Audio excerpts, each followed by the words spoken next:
Hi fans of Lunchtime Live.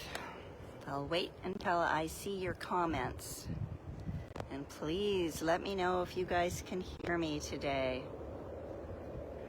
We had several tries and actually I think this is about take 5 on trying to do an episode of the House Finch. So I'll wait until I see that everybody is here. Today I chose the amphitheater, not because it's such a great place for finches, well, really house finches, every place is a great place, but I chose it because we should have really good reception, and it is a beautiful view here in the amphitheater. Hi Robert, hi Anne. Okay, I think some of you were tuned in last time when I tried to do this and couldn't get any reception, so thumbs up for good reception. Oh God, Anne-Marie says she can't hear me. You know what? I'm going to, let's see. Can you hear me, Robert? Okay, Robert can hear me. Okay, hi Donna. Okay, Anne can hear me. All right, I'll talk loud just in case. We've got some helicopter noise, but we did have some machine gun noise, but that seems to have stopped. Okay, so today we're going to try again to talk about the house finch. And hi everyone. Hi San Diego National Wildlife Refuge and Linda. Okay, so the house finch, Hemerus mexicanus is the scientific name, and it's the family Fringillidae. And hi Omar. So the house finch is San Diego's most abundant bird. So I know everyone has seen a house finch. They are permanent residents here, so they're native, originally from the western United States and Mexico, and they live in just about every habitat. So they live along the coast, they live in the pine, they live in the woodland, desert scrub, chaparral, suburbs, cities, your backyard. So a little story about the house finches is in 1940s, they were sold illegally as Hollywood finches and, caged birds. And when that idea failed, they were turned loose on Long Island. And within 50 years, which is a pretty short time, they managed to naturalize and spread across the eastern United States and Canada. And they did something similar in Hawaii. They just spread all over the islands in a very short time. So they're very resourceful little birds. Let's have a look. So these are the house finches. Okay. Now you'll notice that they look different, the males and the female. So there's the male, there's the female.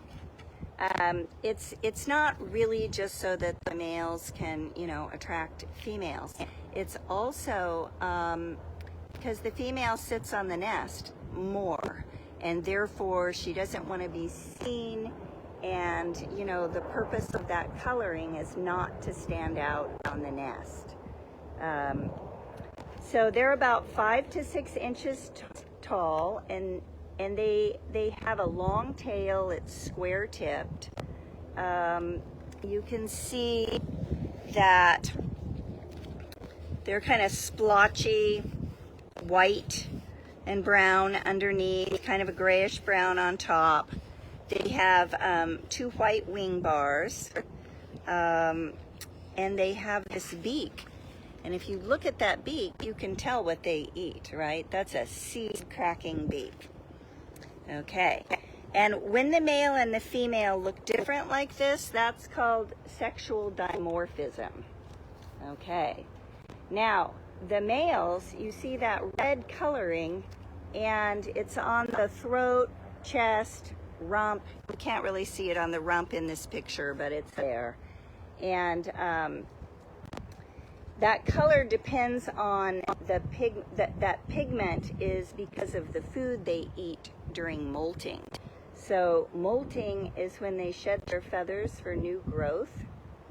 And depending on what they eat, it's whether they're a light red, a dark red, or there's another variant that you may have seen and been confused by. Some of them look golden, kind of orange. So I'll get a little bit more in depth on that coloring in a minute. So again, they're ground foragers, but you're going to see them in trees too. They're vegetarians, and they're vegetarians all year. So their favorite seed is actually nettle and dandelion, and then they eat fruit, right? And that fruit is probably, the red color is derived from the berries that they eat. Finches need a lot of water, okay? So they enjoy bird baths. They'll actually enjoy your dog's water dish. You know, we see them. Last time I tried to talk about house finches, I was over by the fountains, because when we're in the visitor center, we just watch them in the fountains all day long. But I avoided that area today. Figured it might be bad luck for reception. So yeah, they need a lot of water. And also in your backyard, they're going to be your leading patron of seed, right? And they are going to rule over the house sparrows. You will get a lot of both. And they particularly like sunflower seeds. So again, you'll be able to attract many house finches to your backyard. So they're really social birds. You're not going to just see one or two. I mean, sometimes you might see a pair, but mostly you're going to see big flocks of them, the way you see big flocks of sparrows. They also love their own reflection. So again, you know, when we're in the visitor center, they come up to the windows and hop along the window and, you know, look at their reflection. And I know I said that the California towhees over by the research building will sit on our side mirrors and go to the bathroom on them. And really the house finches, I think the house finches do it even more. As far as songs go, the males pretty much sing all year. The females tend to sing more during the springtime. And they have this long, long twittering song. And in California, they say it is 2 seconds and it has 4 to 26 syllables. Apparently, the song is a little bit shorter in eastern finches. As far as courtship goes, the males like to touch bills with the females. And they don't defend a territory, they just sort of defend the area where they're nesting. So not big territories. The females are more dominant over the males, they're the boss. And once again, I wanted to talk about this color because the females like the reddest male they can find. And the reason is because that signals that that bird is a really good provider. So the red morph the red variant is going to be more appealing to the female than the yellow, gold, orange one. So that's kind of interesting. So the female builds the nest. And one reason finches are such successful breeders is that people don't bother them, right? So they're going to nest in all kinds of places, even around your house. They're going to nest on buildings, hanging planters, garden shrubs, and I have a nest to show you. Hold on. So this is a nest. It was in a garden shrub right outside our front door.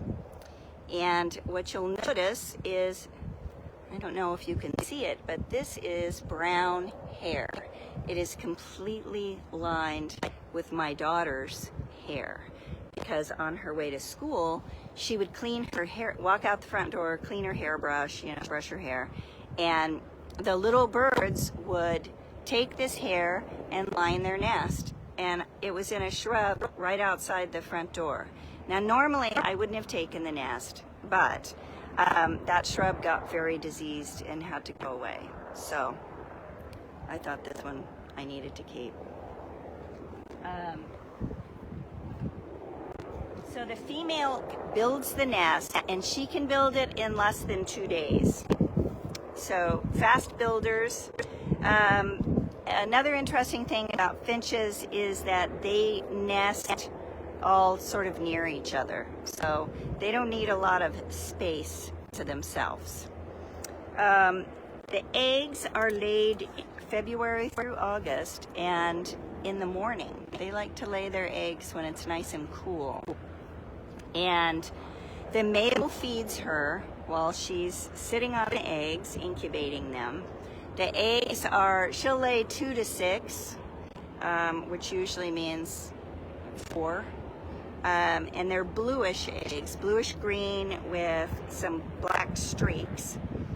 And after the babies hatch, they keep a very neat nest, and she will pick out all the shells and toss them.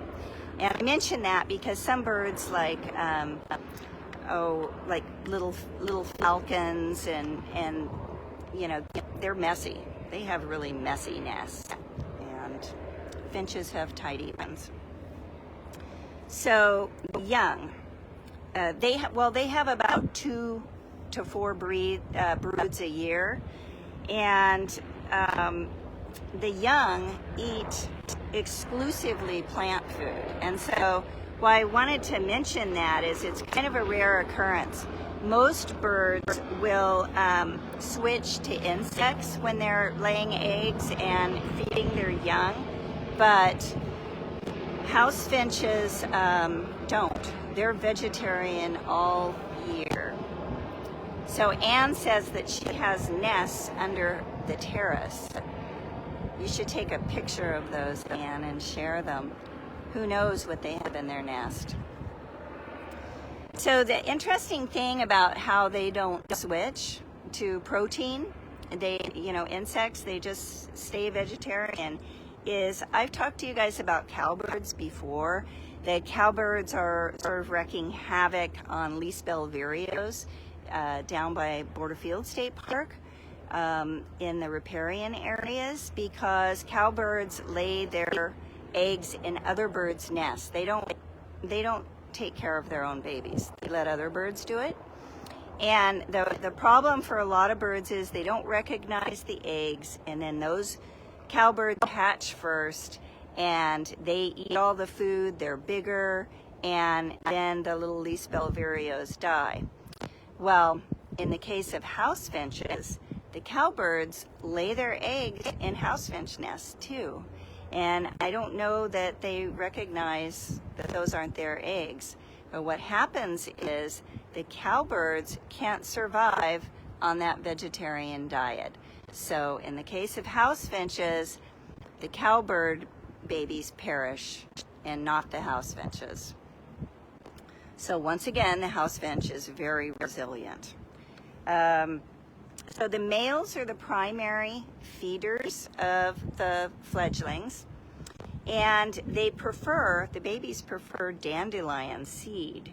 So there's sort of a whole gardener's thinking these days that some weeds are actually a really good thing, and I'd say that dandelion are among them.